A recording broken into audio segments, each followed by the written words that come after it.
The New York Giants fall to the New York Jets 31-27 in the preseason finale, but a lot to like about the Giants this summer. You are Locked On Giants, your daily New York Giants podcast. Part of the Locked On Podcast Network, your team every day.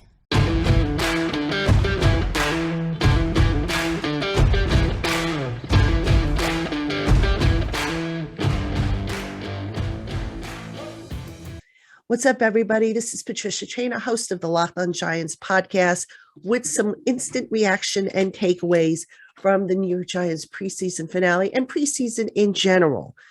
The one thing that you could honestly say about Brian Daboll's first Giants roster is that every week, every play, this team fought.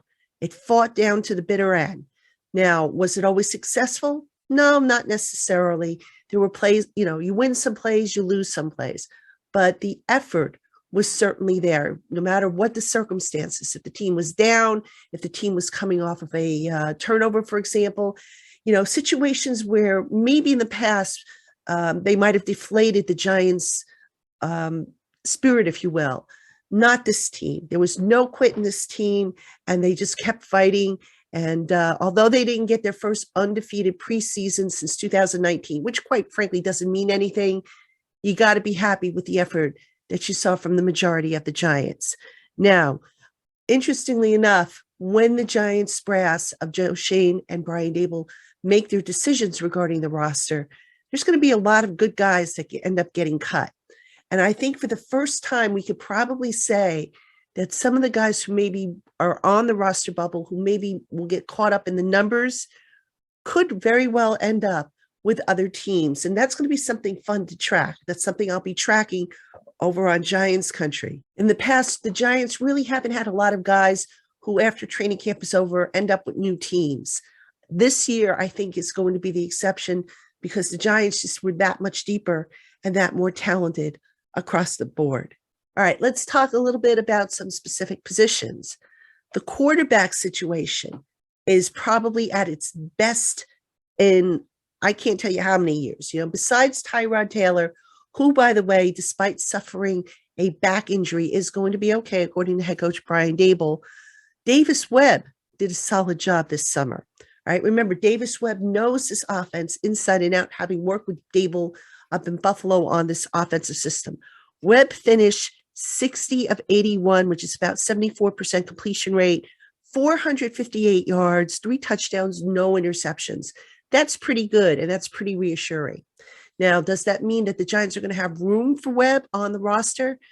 I'm not so sure if he's going to be able to be fitted onto the roster due to the numbers and due to the injury situation at other spots that are going to require carrying extra guys. But Webb certainly, if you can get him on the practice squad, your quarterback situation for this year is solid. Okay, Tyrod Taylor, let's talk a little bit about him.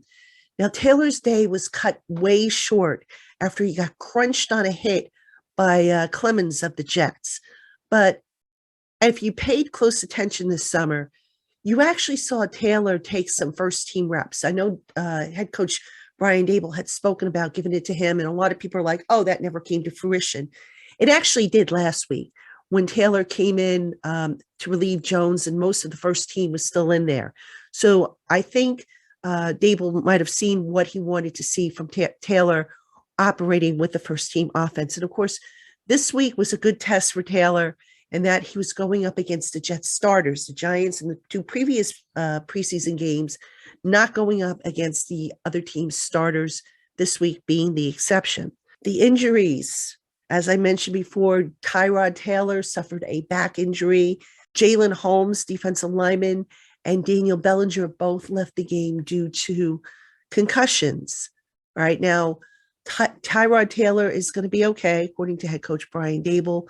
But my gosh, it seems like every week this team is losing somebody key to some sort of injury. And, we can sit here and debate what's causing the injuries and whatnot, but let's hope the Giants figure this out and do something. Some of these injuries are just, you got to find a way to avoid some of them. Now, some of them, granted, are a result of the game. Taylor was injured when he took a crushing hit. head injuries, if your head slams to the turf or whatever, you have no protection. But this team, gosh, I didn't keep track of the injuries in the preseason, but there were quite a few. And I am going to keep track of that moving forward into the regular season, because I do want to see how the injuries stack up. What's on turf, what's on grass, what's on field turf, what was the circumstances, and just kind of see what that data leads to at the end of the year. So that's something to keep an eye on. Couple remaining points I want to make. I want to send kudos to Austin Calitro, who, as I mentioned, had a big game.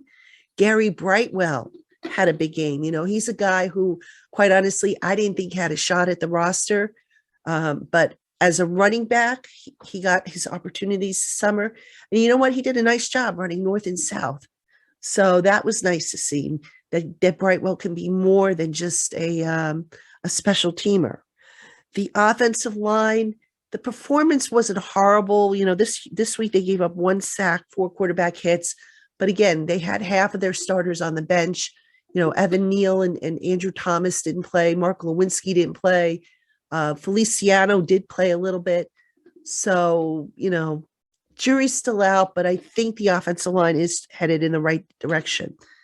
And a couple stats I want to mention real quick for the Giants. And I'm going to do a bigger breakdown on preseason stats and maybe what they might show or what we might be able to expect. But the Giants were good in the red zone this week, 2 of 3, 67%.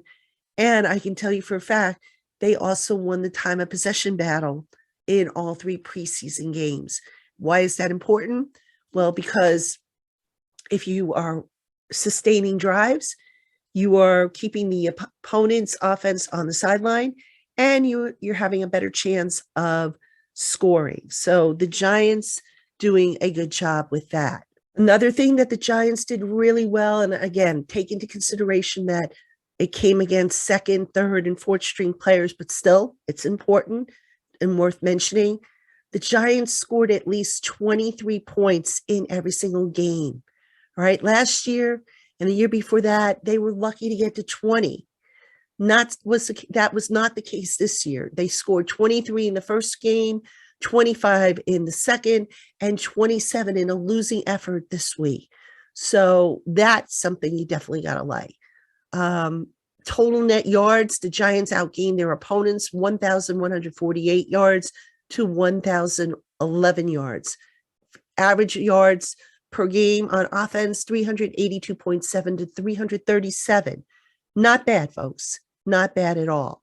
One other stat that I think we could take away as a positive, the Giants ended out outscoring their opponents 75 to 74. All right, not too bad. I mean, I'm looking at the breakdown. Biggest discrepancy came in the first quarter, where the Giants were outscored 13 to 3.